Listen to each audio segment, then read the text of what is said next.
Vi kommer til en by forladt af sine indbyggere.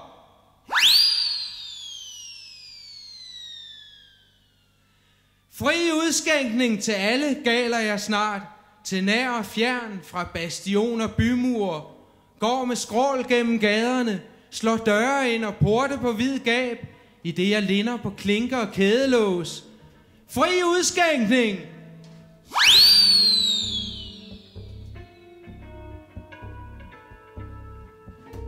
Næppe var tanken tænkt, før dørkarmen blændedes, og en kaskade af skygger, der udgik fra et enkelt par nøgne fødder, dansede ind med fakkelskæret. Det var en ung kvinde, kronraget og med øjne så store som natten udenfor. Tiar og jeg så langt på hinanden. I en slags forskrækkelsens gensidige spejl havde det slået os, at vi så os selv, at vi stadig var alene i verden og så dette par, vi virkelig var, mens vi drømte os troubadour og sigøjner. Flere dårekiste-lemmer kom til.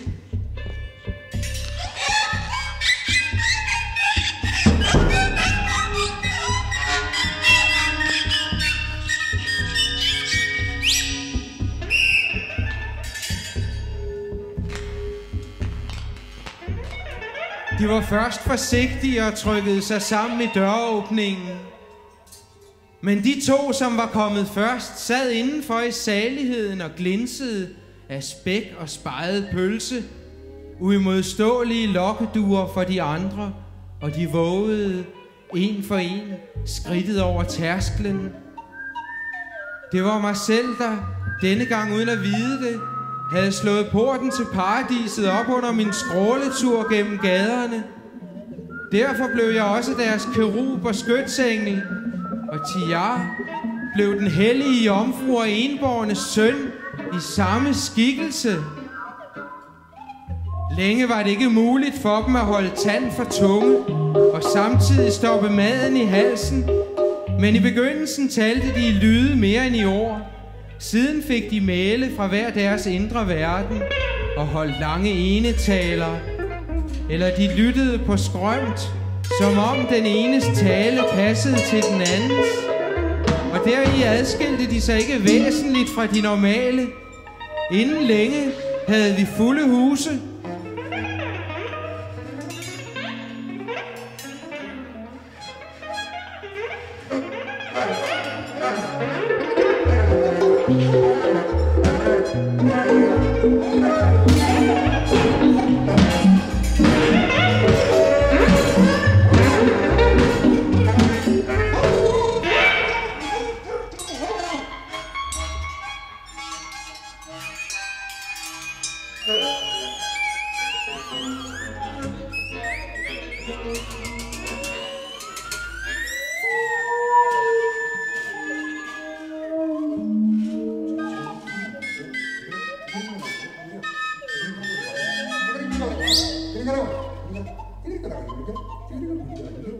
Kerub, sagde jeg, jo tak, med flammesværet langt inde i komfur og ovne, for det sank midt i stuningen, som var bunden gået af mine gryder.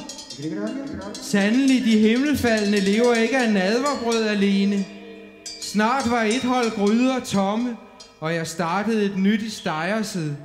Jeg fik 8 arme og opsvulmede ben, hakkede dej, saltede til, kogte sky, svedte tran og slog spølkumme af koldt vand over pande, nakke og bryst, for ikke selv at stege til at ende på langbordet, med flaben for evigt lukket af et æble, svisker i maven og røven proppet med en rosin. For dårerne havde ædt mig med, det ved jeg, og det er uden den fjerneste skam, for sådan er deres natur.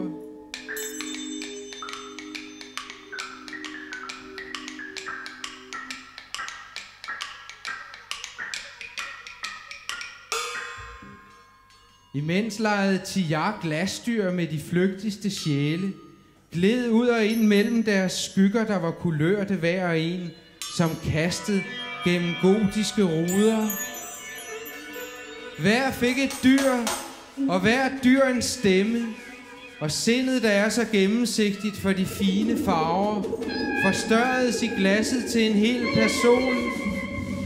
Tilsammen dannede de hele mosaikken, og kunne atter befolke verden fra det Noahs ark, de havde båret rundt på så længe uden at blive hørt, indtil de strandede i dårekisten, fik hug for deres visioner, og lemmerne snørede til at læger og fruentimmer, som forstod mindre end ingenting, og derfor følte sig på den rigtige side af virkeligheden, så længe de kunne straffe andre for drømme, de selv havde haft.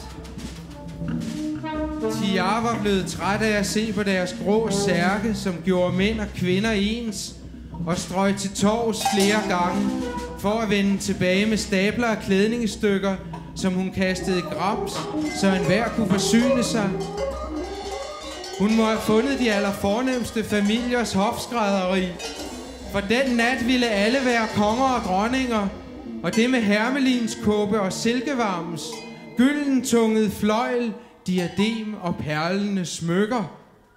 Men se, gejstligheden blev der ikke noget af, for ingen ville være pave og gå med pissepotte på hovedet. Så da jeg satte maden på bordet denne gang, var det intet mindre end det samlede Europas kronede hoveder, jeg serverede for. Troubadouren sang, og månefiskeren glødede. Ude på den lyse morgen kom en delegation til mig med en bladformet kappe. De gale kronede mig til hjerter. Konge, kongernes konge, hængte kappen over min skulder og gav mig ridderslag med bladet af den forskærkniv, jeg havde skåret kalkunen ud med. Endelig blev Tiar kåret til linedanserinde og fik ballerinaskørt, hvilket rørte hende så dybt, at hun græd for første og eneste gang i sit liv. De bar os på guldstole ud i den syngende dag.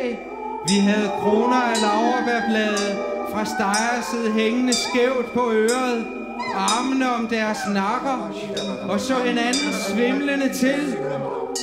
De lagde os i en seng i staden, ridsede os til med gryn og trak sig bort fra os med fingerkys på læben. Og således, mine damer og herrer, gik det til at blive gift med min lærling, sigøjnertøsen Tiar, som allerede havde voldt mig mere fryd og smerte end noget andet menneske på jorden.